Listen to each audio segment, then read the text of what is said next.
Buster72 back again for another T3 Thursdays Tactical Tip. So today I want to talk to you about carjacking. I want to talk to you about carjacking and keeping ourselves safe and some things that you may not have thought of to keep yourself safe in this situation. So some of the things that put you at risk for carjacking. Now I'm not trying to be sexist or anything like that, but women are at a greater risk. They are perceived as an easier target. Same with the elderly. They're perceived as an easier target, and they get targeted more often. Another thing that would target you is having a more popular car, a car that is easier to unload, to sell for parts or whatever. And this usually isn't the brand new model, things like that. It's a couple of years old, but a very popular car. Another thing that could put you at risk, though, is having that expensive car. They know that you probably have a little bit of cash, and the reward is greater if they can get that car and then they can unload it. And something you may not have thought of, if you're a contractor, you could be driving around a piece of crap truck. If it's full of tools in the back, you're a bigger target. Same with a taxi cab driver. They know you have cash, especially at the end of your shift. You're probably not paying attention as much as you should be, and you're at a greater risk for that. And as a taxi cab driver, you're expecting somebody to try to pull you over and jump in your car. That's what you're expecting. That's your job. So you're at a greater risk, and you need to be more aware than a typical driver on the road. So some of the areas where you're at greater risk would be at a stoplight or a stop sign. Your vehicle is stopped, and you're obviously going to be at a greater risk. I don't know that I've ever seen a carjacking take place at 40 miles an hour. I have seen where people are driving and somebody, crashes into them or stops them somehow. But that's the only way they're going to get your car, is if you're stopped. So a stoplight, a stop sign, something like that.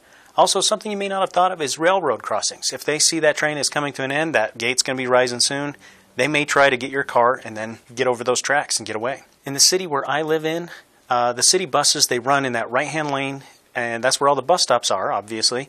And there's not very many pullouts for the bus to get out of traffic. So they're actually stopping that right-hand lane. And this is a big place where carjackings can take place. Because you're stopped, you're angry that you had to wait for this bus. There's a lot of people, a lot of pedestrians in those areas as well. So there's a lot more potential threat. Another place you may not have thought of is that fast food drive-thru. You're stopped. You're trying to get your money out, you just want your food, you're not paying attention to what's going on around you. So what are some of the actions that we can do to keep ourselves safe when we're on the road? The number one thing that you can do to help keep yourself safe is just be aware. When you pull up to that stoplight, don't get on your phone and check your text messages. Be aware of what's going on around you. You're still using your mirrors, you're checking them, you're looking for people around you, you're looking for those threats. And you're also planning some escape routes. You're trying to decide how you're going to get out of there. Not only are you more aware of what's going on around you, but it's a deterrence. You're vigilant. If you're seeing the threats and they know that you're aware, you're less likely to be the target. If you are one of those risk groups like women and the elderly, something like that, you may want to consider tinting your windows. It's a little bit harder for people to see in. They don't know who's inside of there, and they can't use those profiles to target you specifically. That doesn't mean that it's going to keep you perfectly safe, but they can't see in. They don't know if maybe you've got 3 linemen in the car with you. I don't know. And they don't know that either. They don't know if you're an off-duty police officer because they can't see in as well. It's just one more thing that can help keep you a little safer. You also, if you can do it, avoid those risk areas. Avoid those areas that put you in a compromising position. Try not to get stuck behind that bus. If you're going through the drive-thru, be aware. Be situationally aware of what's going on around you and not just concentrating on getting your burger and fries.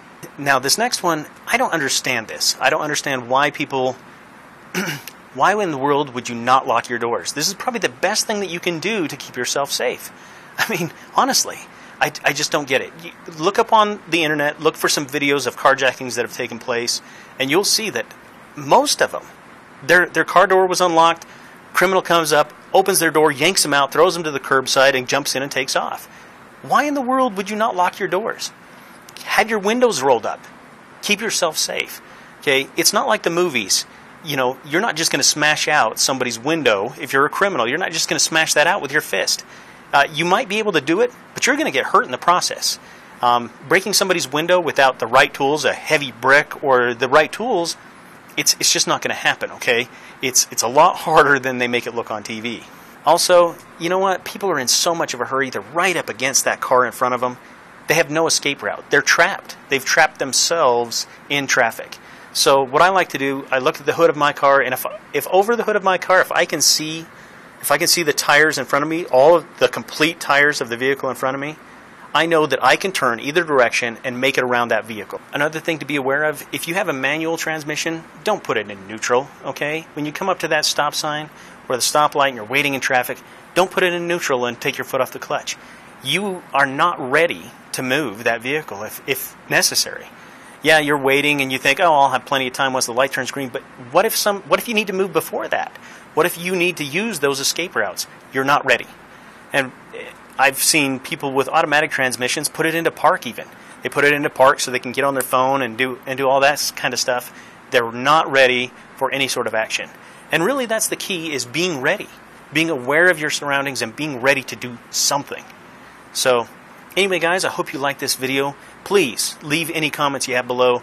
Give me suggestions, any comments that you might have. If you like the video, be sure to subscribe by clicking on the cartridge case in the corner.